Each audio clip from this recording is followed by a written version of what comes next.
कयामत के दिन तक भी कभी कयामत का दिन तो कभी आना ही नहीं है, और इसलिए बाबरी ढांचे का पुनर्निर्माण कभी होना ही नहीं है। जो कयामत के दिन आने का सपना देख रहे हैं, ऐसे ही सड़ गल जाएंगे, कभी वह दिन आने वाला नहीं है। जब संकट आता है तब राम याद आते हैं और बाकी राम को विस्मृत कर देते हैं, राम को भूल जाते हैं। इसलिए भगवान राम भी अब उनको भूल चुके हैं। हम लोगों ने कहा था ना कि रामलला हम आएंगे, मंदिर वहीं बन गया ना, मंदिर अयोध्या में। कोई संदेह है?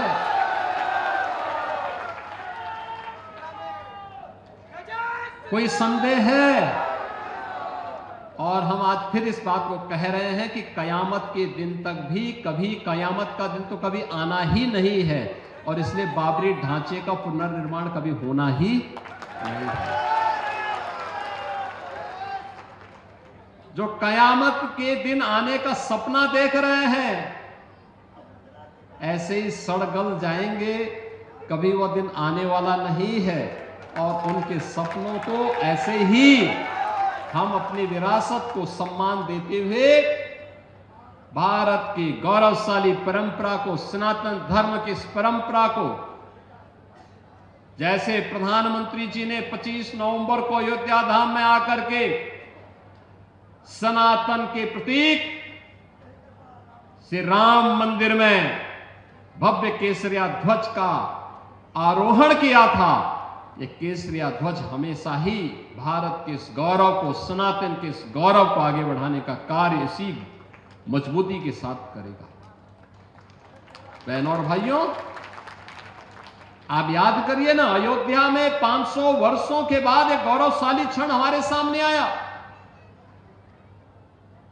इन 500 वर्षों में अनेक राजा महाराजा आए, अनेक सरकारें आई होंगी। 1947 में भारत आजाद हुआ, 1952 में पहली चुनाव के बाद सरकारें बनी, लगातार हर चुनाव के बाद सरकारें बनती थी, फिर चुनाव होते थे, सरकारें बनती थी। अयोध्या में भगवान राम का, उनकी जन्मभूमि पर भव्य मंदिर के निर्माण का कार्य हो, आखिर ये उनके मन में क्यों नहीं आया? आज तो हर व्यक्ति कहता है कि साहब राम हमारे भी हैं। हमने कहा सभी के हैं, राम तो सबके हैं,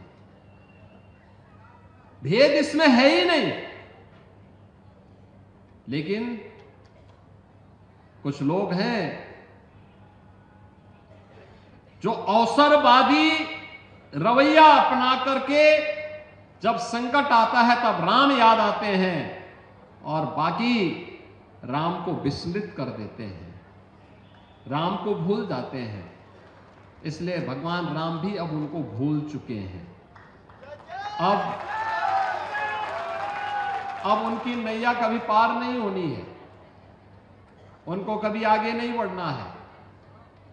इन राम द्रोहियों के लिए अब कोई जगह नहीं जो राम भक्तों पर गोली चला रहे थे, राम काज में बाधक थे।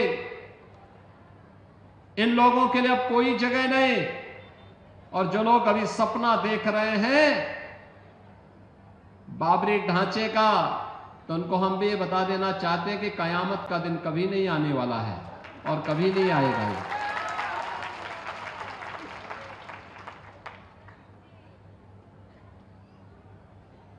कयामत के दिन के लिए मत जियो, हिंदुस्तान में कायदे से रहना सीखो, कायदे से रहना सीखो।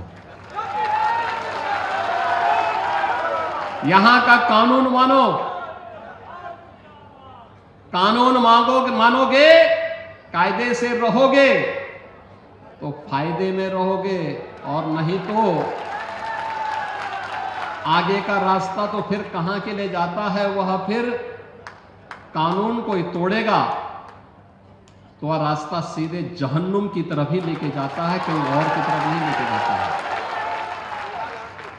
कानून तोड़ करके कोई जन्नत जाने का सपना देख रहा है तो सपना उसका कभी पूरा नहीं होने वाला है।